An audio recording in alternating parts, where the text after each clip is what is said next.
July 11th to 12th. We're going to continue on chapter 27. We are starting on note 73. We're still talking about the battles in World War II, specifically in the Pacific Theater. That's what the different battlefields were called. They were called the theater. So you had the Asian theater or the Pacific theater, and then you had the European theater. Okay, so we are going on. Here we go. October 19th and 20th in 1944, American troops under the command of MacArthur landed in the Philippines. This is him reclaiming that land that was once held by the United States and the Philippines in conjoining. Okay. He was joined by Filipino freedom fighters who had resisted the Japanese occupational forces. There were some Japanese that tried to hide among the Filipino people, but they were routed out pretty quickly by neighbors who lived in the Philippines. So they were routed out. The people who lived there knew who was actually supposed to be there. You know what I mean? Okay, and then the Battle of Leyte Gulf, which is right in almost the middle of the Philippine Islands. Japan lost almost all of its remaining ships and planes during that battle. So, yep, MacArthur said, "I shall return," and he did, and he said, "I have returned on you." Okay. And by the way, as soon as he did return, his second in command, who had been captured, was released. The man was skin and bones, and the two of them reunited. MacArthur thanked him for hanging on the way he did. I mean, it was just pretty impressive that he could survive. The Japanese could have replaced weapons of war because of their manufacturing. It turns out that a lot of the manufacturing that was done for weapons of war were actually being done not just in factories, but in households as well. They were keeping it undercover there. For a really good example of how that took place, you could read the book Unbroken by, I can't remember her name. I got it around here somewhere. But anyway, you could read Unbroken, which is really good. They also made a movie of it, but it doesn't go into that detail in particular, where he was a former Olympic athlete from the United States, Zamperini, who was a runner, was actually shot down. He was a pilot during World War II, shot down. He was taken to a POW camp, and he relays his experiences to an author, Laura Hildebrand. That's her name. And then at one point he is able to escape, and he makes it into a village, and he's sneaking around the village, and he realizes that a lot of villagers are actually making weapons of war in their huts. It was totally undercover. He says from the outside, you never would have known that kind of thing was going on.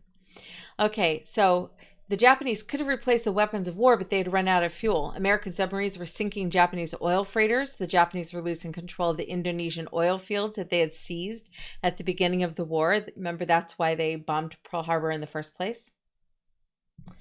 Okay. And then island hopping. It cracks me up that your book makes this the American strategy. It actually started out as the Japanese strategy, and the United States just reversed it on them. Okay, this was not an American invention. Island hopping strategy of the American Army. It meant occupying an island, using it as a base to prepare for an assault on the next island, and moving steadily toward Japan. So this is when it was reversed. And now it's used in vacation opportunities. It's kind of funny. Okay, so island hopping. Okay, after long, hard fighting, the islands of Guadalcanal, Tarawa, Saipan, Tinian, Iwo Jima, and Okinawa all fell to American forces. And it was not an easy set of fighting at all. The American forces were looking to finish this war as quickly as possible. I mean, let's face it, it was the United States and other members of the now UN fighting against Japan, which is a very small chain of islands. I mean, there's thousands of islands, but it's a small chain of islands. And the Japanese, however, were not surrendering. Generally, when someone is surrounded during a war, they're taken prisoner of war. They surrender. The Japanese refused to surrender. They weren't allowed to. Their General Tojo, and their Emperor Hirohito, they did not allow for their soldiers to surrender. To surrender was the ultimate insult. They were to be fighting to the death. And so a lot of these men who were fighting on the side of the Japanese were writing letters home, knowing that they would very likely die, not just because of the vagaries of war, but because they knew there was no way out. They could not surrender. It would be an embarrassment to the emperor himself. So that makes it more difficult for them. They can't surrender, so they're going to fight to the death, which means that American lives are going to be on the line as well, because they're constantly fighting against people who will not give up. And that was really hard on American soldiers too, because it became a matter of, we're not just trying to take over an area, we're not just trying to capture soldiers, they actually have to fight these people until they are dead. Okay. While all this was going on, Japan and Germany were both like just blowing up codes every chance they got. They could figure out what the codes were, and there was a real issue with people not being able to find a code that could not be broken until a son of a missionary stepped forward and said, I think I can help you out, because his father had been a missionary on a Navajo reservation, and the boy had grown up among the Navajo. But he said the Navajo language is nearly impossible to try to learn. Only the people who are born and raised Navajo know how to speak it, and very few of those even know how to speak it. So he suggested the Navajo Code Talkers, and the U.S. government took him up on it, and they hired Navajo Code Talkers. These were actual Navajo Indians who they didn't have to create a code. They just talked to each other in their own language on the radio, and then interpreted their language for the people they were giving the orders to. So they relayed vital information to the American Armed Forces, never, ever, ever using a code, just their own language. The Japanese never broke their code because they didn't realize it was a language, and they had no idea about what this native unwritten Navajo language was about. The Code Talkers helped assure American victory in the Pacific. Okay, D-Day, June 6, 1944. This was the day designated for the invasion of continental Europe. That was to regain France and eventually take Germany. This was the largest amphibious assault in history. All over England, there were like artificially painted tanks and like little boats set up in fields and things. It was just the tops painted so that when spy planes went overhead, they would think that a bunch of tanks were being deployed in one specific area, when in fact they were being deployed in another. So all they saw was the top of tanks, and they went, oh, there's where all the tanks are. They were just big plywood cutouts. That was it. So on D-Day, which the word D in D-Day, for, that it just means day. I don't know why, but yeah, D-Day is day. June 6th, this was going to be a full assault. It was going to be offensive, which means we're going for their goal line. If, for sports, you're going for their basket, their goal line, whatever you want to call it. I'm not sports. So this was going to be an offensive. We are taking the battle to them. They are already set up in place. They have turrets on the beach. That's a concrete bunker that has a hole, a line of holes all the way around where they can shoot through. So they have concrete bunkers. They have turrets. They have metal. They almost look like jacks on the beach that were there to keep boats from landing on the beach.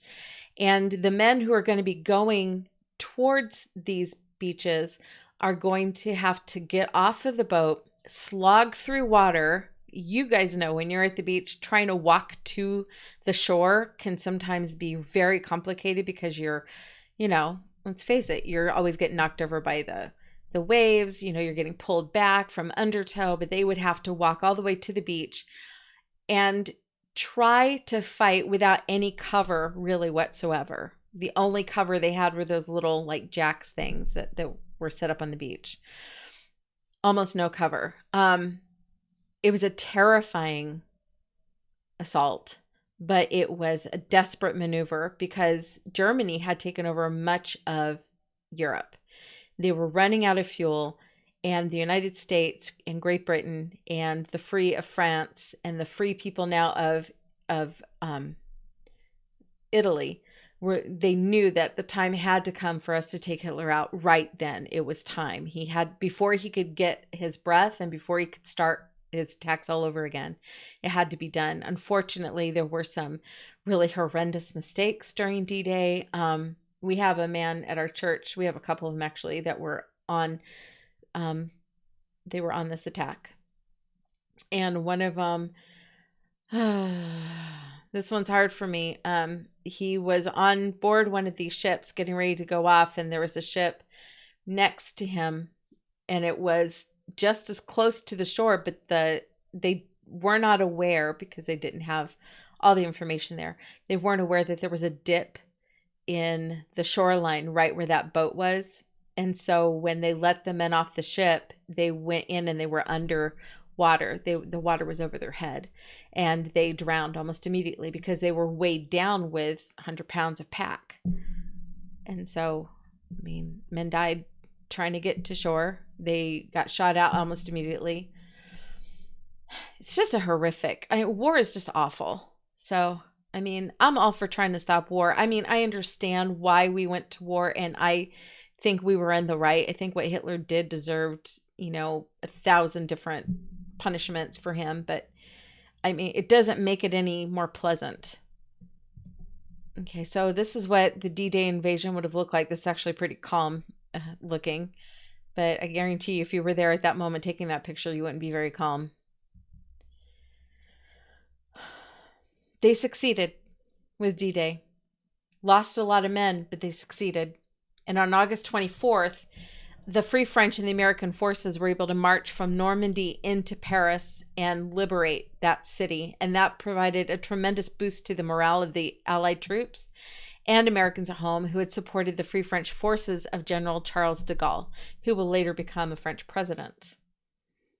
Okay, so people, and some of them were the same people who were waving little Nazi flags welcoming Hitler, but people were welcoming the United States and the Free French forces after they were liberated, because they realized once they were under Nazi regime, they realized it wasn't so nice. And why does it take that long for people to understand socialism doesn't work? I can't comprehend it. They can get example after example after example in history presented to them, and they still think that it could turn out differently if they just did it their way. It doesn't work. You're going to end up with a madman in charge and people getting killed. Okay. Unfortunately, the French flipped onto the people who they saw as traitors to the French, the Free French. And they mostly went after women. That bothers me in a big way, because I can guarantee you there were just as many Frenchmen out there that weren't quite up to snuff. There was a whole government called the Vichy government that was, had betrayed their own country to serve Hitler. But let's talk about what happened to the women in Paris. The women in Paris who, they didn't have really any political stand whatsoever. They were looking to survive, most of them. But the way some of them chose to survive was really appalling.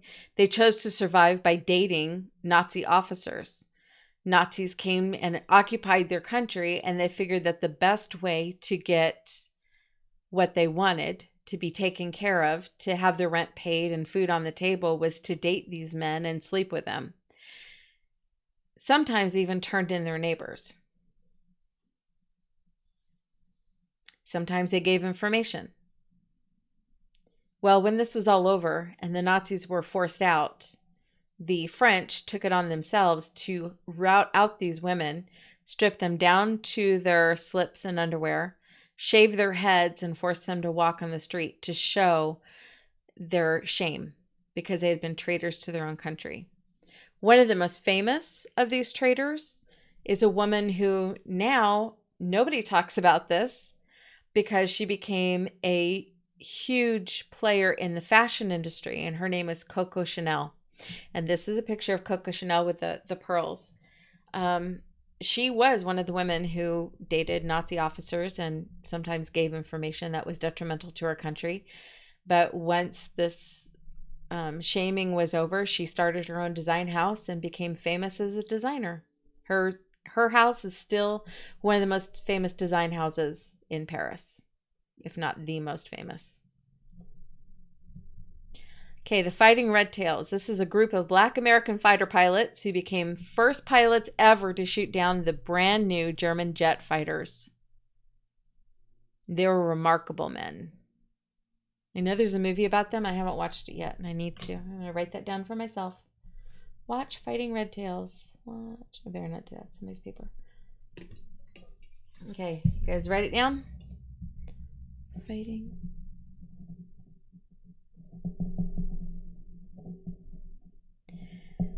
I forget about this movie until I teach it, and then I go, oh, I forgot I didn't watch that yet. Okay. Here they are, the Fighting Red Tails. And they were called that because the tail of their plane was painted red. Okay, their commander was Colonel Benjamin O. Davis Jr. His daddy was also pretty famous because he was, I believe, a brigadier general. There he is. First Black American to achieve the rank of brigadier general in the U.S. Army. And he was a big player in World War II. Father and son team working together to protect the United States and freedom for all the world.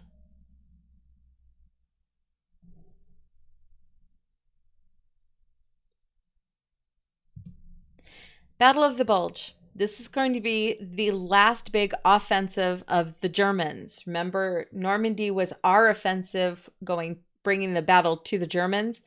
Now they have retreated, and now they're going to turn around and they're going to bring the battle to the rest of the world who's now against them. And so this is going to be the last great offensive in the West. After much fierce fighting, General Patton's Third Army beat them back, and Hitler's war machine was finally exhausted because Germany's supplies of oil and aviation fuel dissipated. They were gone. So this war really ended as a result of lack of fuel in a variety of ways. It happened that way in North Africa. It's going to happen that way in the Pacific theater in Japan. And it's going to happen that way with Germany. Running out of fuel. Battle of the Bulge. Okay, going on. Hitler, when he realized that it was over for him, he and his crew, his main group of advisors, went to his underground bunker. It's not what you think of when you think of a bunker and you think of just like this little hidey hole. No, his bunker was extensive. There is a blueprint of what his bunker would have looked like. It's pretty big.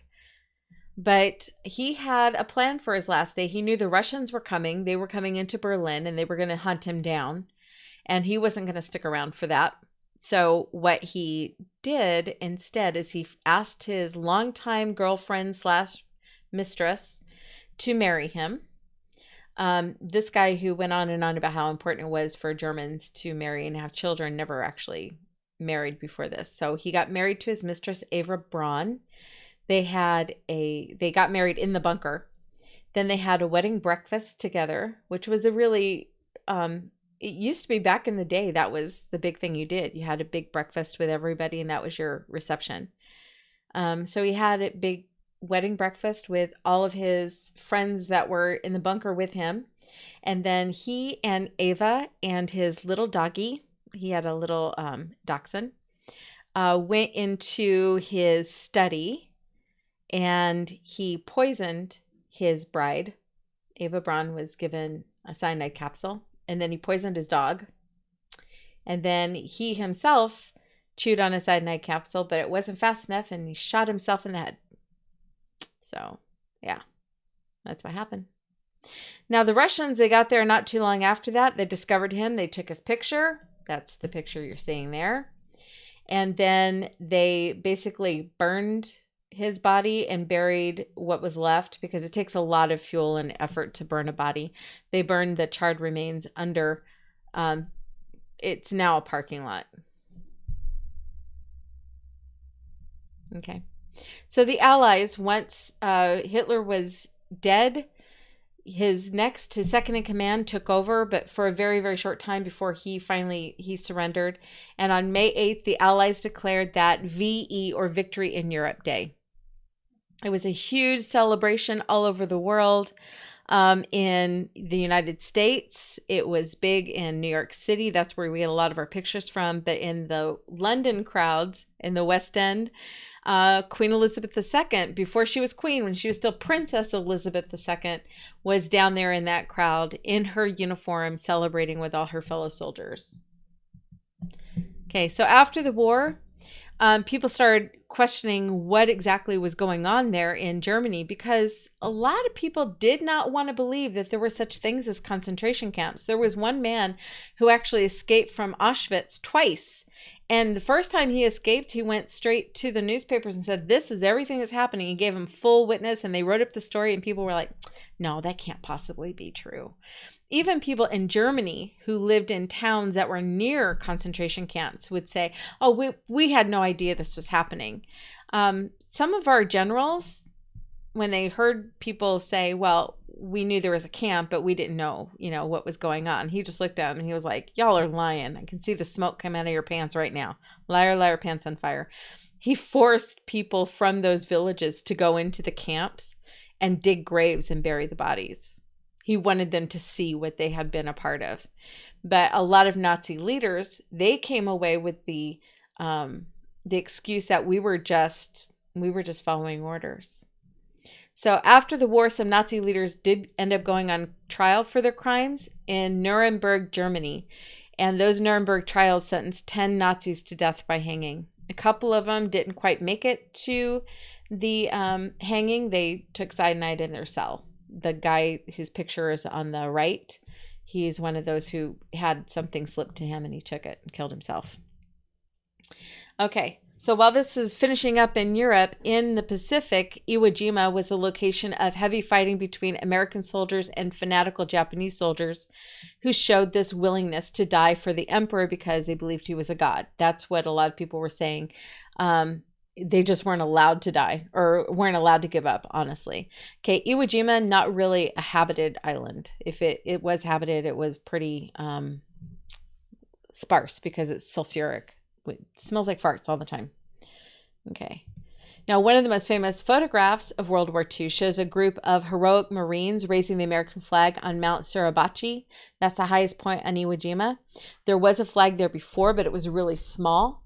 And the leader, the CEO of the base there, said, "We need to replace that flag so that we have, people needed to see that point so they'd have a bearing what direction they were in." So we had some Marines who volunteered to go and raise the flag, replace the old flag and put the new flag up. The man who took the picture tried to be in the military and he was told no because he was legally blind. He wore really thick glasses, but he became famous for his photography because he could use his glasses and the photography lens to see better and create these images. And yeah, this picture was taken by someone who is legally blind. Okay, by April of 1945, U.S. forces had reached the island of Okinawa. That's only 350 miles from the Japanese mainland. The Japanese still showed no willingness to surrender. As this was going on and we were losing more and more and more troops, because the United States has to be concerned about the United States losing its troops because they're our people, it's up to the Japanese to be concerned about their people. The United States tried to contact the Emperor of Japan and say, "Look, we can stop this right now if you will just surrender. You don't have enough men to win this, and just fighting hand-to-hand combat is putting both of our soldiers on the line. We are going to both lose people." And the Japanese emperor said, "No, not going to happen." So the United States is trying to figure out a way to end the war quickly without losing any more of its own soldiers. As the United States is trying to figure that out, the Japanese emperor says, "I'll show you what I really think." They started to use kamikazes. These are suicide planes loaded with explosives. Remember, they're running out of fuel. So the last little bit of their planes that they had left, they're going to be fueling them up just enough to crash into American ships off the coast of Okinawa. And they killed hundreds of American soldiers that way. More American lives were lost, but the Japanese suffered even greater losses. They lost their planes. Okay, that's important. They lost their munitions. That was important. They lost their men. That's priceless, that you would throw away your men like that. That's exactly what they were doing. So President Roosevelt had been reelected to a fourth term as president, but in 1944, before World War II was over, he was in incredible pain. He had just come back from the Yalta conference where he is sitting, that picture where he's sitting between Churchill and Stalin. He was really, really ill during that conference, and he was feeling miserable because of the effects of the polio on his body. He was in a lot of pain most of the time. And he had this method that he had come up with where he had a place in Georgia. It was called Warm Springs. And in Warm Springs, Georgia, he actually had a mineral spring that he would go and visit, and he would soak, and that would relieve some of the pain, and he would feel better. He also had a very nice house there. And unfortunately, when he would go to Warm Springs, Georgia, quite often he would also take mistresses. He was not really known for being faithful to his wife, Eleanor. In fact, Eleanor and FDR, Franklin Delano, had not lived together as husband and wife since before he was in the White House. She discovered when they were, I believe he was assistant secretary to the Navy at the time. She discovered that he was sleeping with her personal secretary, not his personal secretary, her personal secretary. And at that point, she told him, that's it. Okay, I will help you in your political career. We will raise our children together, but you and I will never live like husband and wife ever again. We will be friends. We will still be fifth cousins because they were related. Her maiden name was Roosevelt. Yeah. So they lived in 2 different bedrooms in the White House, but she would come in every morning, have breakfast with him and read the paper. And, they were friendly. But when he left to go to Warm Springs on April 12th, or when he was there on April 12th, he was with one of his mistresses, and that woman just happened to be the woman that was Eleanor Roosevelt's previous secretary. The one woman, she said, I don't want you with her. And that was who he was with when he died. He ended up having a stroke. And the newspaper covered it up for the most part, but everybody around him knew exactly what was going on. So it didn't take long for it to start coming out. Now, after he was declared dead, Vice President Harry S. Truman was then sworn in as president. One of the first things he did was he gave his condolences to Mrs. Roosevelt, who, frankly, she lost her husband, but she lost him in a very hurtful, embarrassing way. He was, openly cheating with her, and all of their circle knew it. The press didn't want to share that information with the American people, but the inner circle knew. And so he went up to her and he says, if there's anything I can do for you, let me know. And she just looked at him and said, no. We need to be asking what we can do for you. You just inherited the Second World War. You're in it. You're kind of going through it too. So she turned it right back around on him.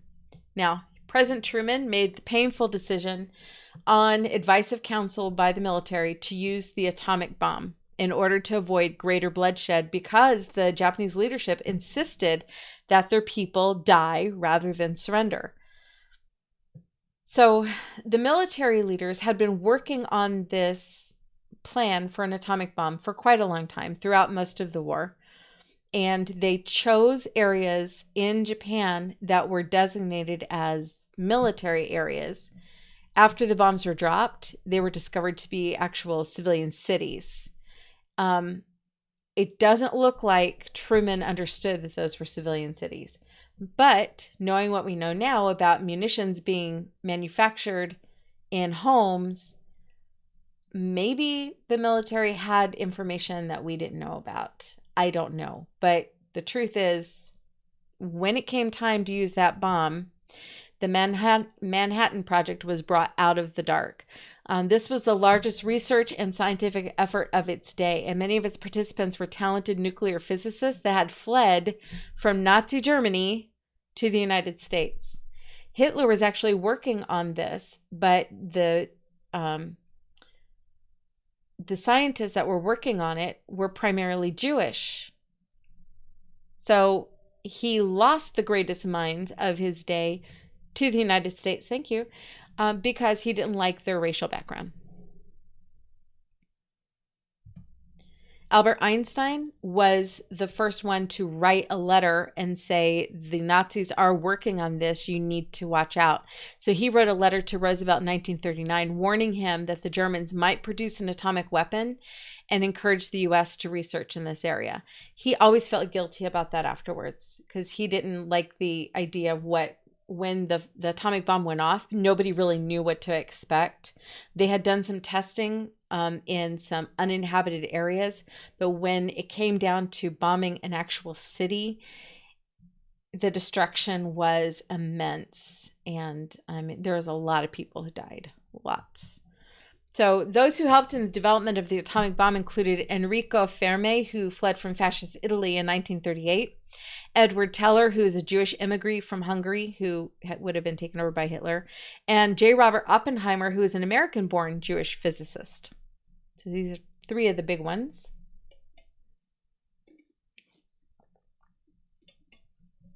Okay. On August 6, 1945, after several times when the United States approached Japan and said, can we arrange for surrender, they would say, no. Our people would rather die. The first atomic bomb was dropped on the city of Hiroshima, and within moments, 92,000 Japanese were dead or missing. The city was totally destroyed. They didn't even know, though, how bad the fallout was going to be from this, and it's going to be pretty major. The Japanese military leaders still refused to surrender after this.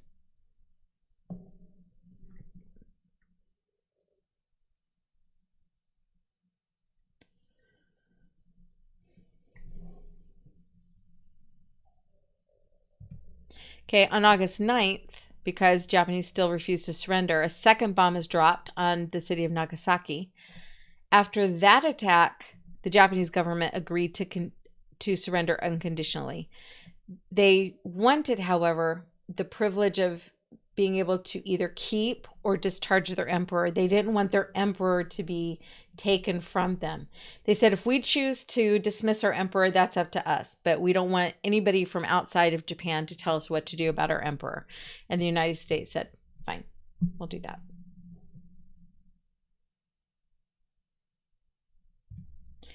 On September 2nd, 1945, this is VJ, or Victory in Japan Day. General Douglas MacArthur accepted the surrender of the Japanese military on the deck of the battleship USS Missouri that was anchored in Tokyo Bay. MacArthur is not pictured in this, but he was wearing the uniform from the Army, which is the khaki-colored clothes you see in the background. You'll notice that the Emperor is not wearing that. He's dressed in top hat and tails. Sorry. In top hat and tails because he was dressed in his best clothes. So he's there to surrender. He's trying to add some dignity to the occurrence. More than 400,000 Americans died as a result of World War II. And worldwide casualties approached 60 million dead, millions more wounded. General MacArthur noted that the problem of war and violence had its root spiritual failure of men and their need for spiritual rebirth. He is absolutely right on target with that. You can have all of the League of Nations, United Nations, groups together that you want, but until people recognize that there is a spiritual problem with mankind, they are not going to solve any problems.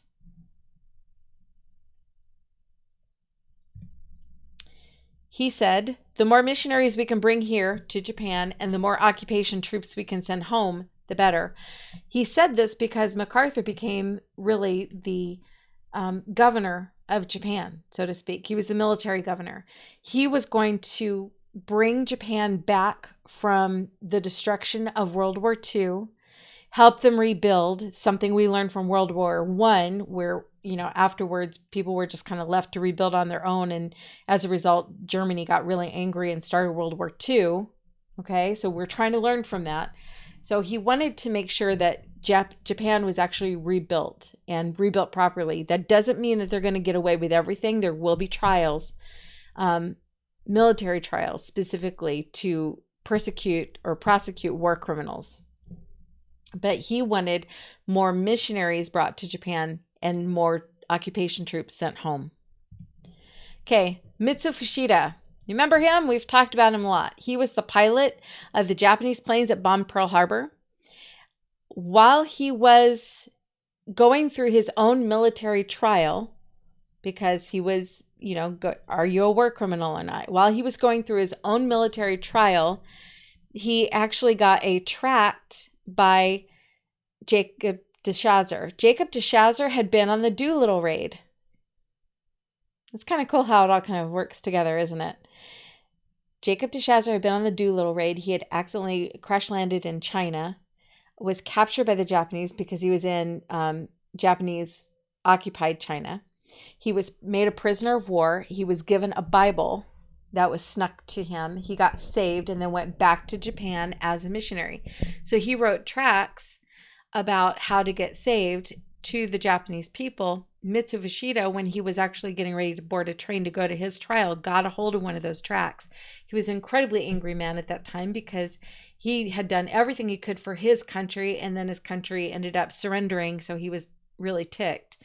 And he didn't see himself as a war criminal because he was doing what he was supposed to do as a pilot. I don't think he was ever convicted of anything, but he ended up getting saved as a result of that tract, and then later he was able to get a hold of a Bible, and he himself became a missionary as well. He became an evangelist, and he preached worldwide. It's kind of cool.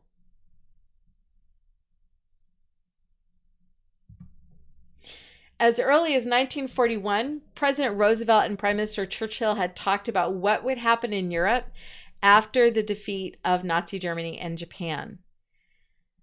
The problem was Churchill, Roosevelt, and then, of course, their third ally, Stalin, weren't always talking to the other people who owned countries in Europe. That is going to become a problem. Now, Churchill suspected that Stalin was going to try to move communist troops into the areas liberated from Germany and Japan. He was right. FDR, however, loved Stalin, had always been on Stalin's side. He was a big fan of Stalin before World War II even started, and called him Uncle Joe, and, was really encouraged by Stalin's use of socialism and was trying to bring some of that into the United States. So he accused Churchill of trying to hold on to the British Empire. You just don't want to lose your colonies from the British Empire. FDR was also correct. Churchill did not want to lose his colonies from the British Empire. In fact, he was very much about keeping his colonies in the British Empire. Oh, and you know what? We got 6 minutes left. We're going to keep going on. Stalin, however, urged nationalist and socialist revolutions in African and Asian colonies, the same colonies that were owned by the British Empire. Oh, yeah. You see what he's doing there? He says, "Oh, you guys are colonies of France and Spain and the Great Britain. We didn't have colonies there because we don't do that." He says, "Well, I can help you learn about this new thing called socialism or communism, and everybody gets everything. You basically take out all the bad rich people, and then you get all their stuff." And everybody's like, "Yeah, we want to do that." And then he made sure that they had arms to do that. So he was pushing for socialism, and there were revolutions that took place all over Africa as a result. FDR and his advisors believed that democratic socialism, that means you get to vote on how much your life stinks. You want to know how much the government can take over for you? You get a voice to say how much the government can take over. It's not going to work, guys. You're still going to end up with some jerks in charge. You don't want to do that. We have the ability to run our lives the way we see fit as much as possible. Let's keep that as long as we can. The democratic socialism idea is nothing more than socialism. You can dress it up however you want it. It's still going to be a pig. So it was the solution to the problems of the lesser developed nations of the world. That's what they're thinking. We can just wipe out the entire top tier of society, and then everybody else can share that wealth, and we will redistribute that wealth. Redistribution of wealth is a key component of socialism. That's what this cartoon's all about. It's a redistribution of wealth. In a meeting at Yalta, Stalin took advantage of FDR, who was incredibly ill. Remember, I told you this is just before he died. Stalin was seen by FDR as a peace-loving democratic socialist. Stalin encouraged such thinking, but actually he was the greatest mass murderer in history. He makes the work of Adolf Hitler look like nothing. He killed so many people, we don't even have an exact number. Hitler kept track of everybody he killed. Stalin didn't care. He just wanted to kill everybody he could. Anybody who said anything against him was doomed for either a gulag, a prison, or death. He killed tens of thousands, tens of millions of people. Okay, under Stalin's rule, over 10 million people, we don't have an exact count, but we know it was over 10 million, who resisted communism were starved to death, executed, or forced into Siberian exile. Siberia is a wasteland. It's mostly ice, but when you dig down under the ice, there is ore. So people who go to Siberia, who were sentenced to Siberia, became miners. They were forced into the mines, and everything they found went to the government, not to them. They didn't have to build actual prisons in Siberia because there was no way to escape. You were in the middle of nowhere. There was no way to escape it. So in the 1940s, an untold number of Christians, Jews, and rival political and military leaders were tortured and killed by Stalin's secret police. Okay. In return for Stalin's promise to enter the war against Japan and to compensate him for damage done to Russia by the German invasion, Roosevelt agreed to give the Soviet dictator a large chunk of Poland and allowed him to encourage a pro-communist government in Poland itself. Yeah. So our president gave the communist leader of Russia a piece of land in Poland and told him he could have it. Guess who didn't get to talk in this conversation? The leadership of Poland. They weren't even at this convention. They were in England in exile.